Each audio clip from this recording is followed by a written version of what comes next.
Ito guys, Sabado, tamang construction muna tayo. Ayusin natin yung daloy ng drainage kasi bumabaha rito sa kalsada. Masyado na tayong obvious para sa iba. Tutulong natin si Boss RJ yun. Ayan. Problema namin kung saan namin lalagay yung lupa. Ayan guys. Awit.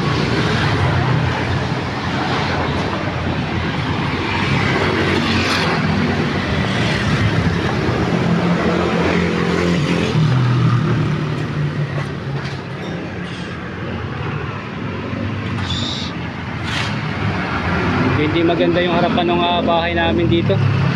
Kailangan natin ayusin unti-unti guys.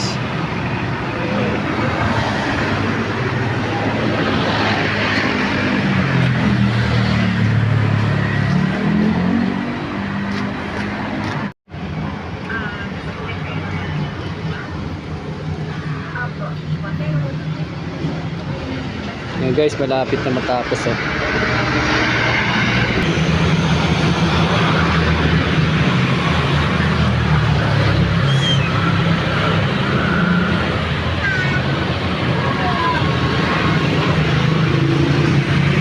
Tamang foreman muna tayo ngayong araw guys ha. Foreman tayo, foreman. Yan, para hindi siya hindi siya gagalaw-galaw.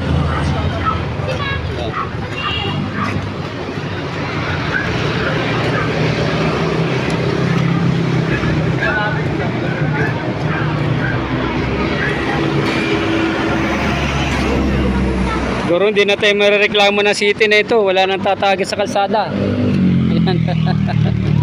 Nireklamo tayo ng barangay guys.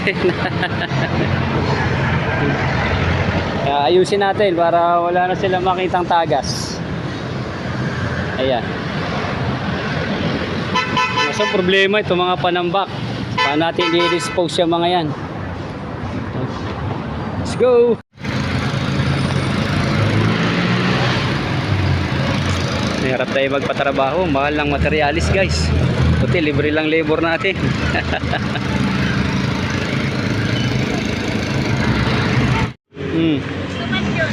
Ha? So, wala nang budget. Ayan guys, napatigas pa natin yung semento.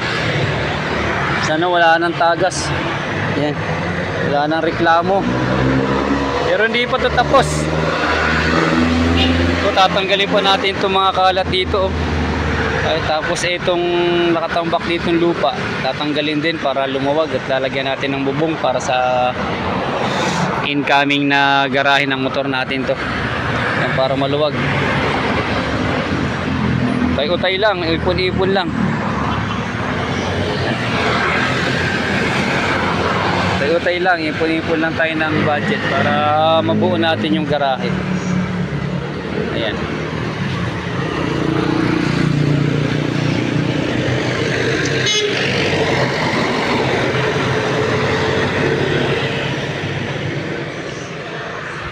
Let's go!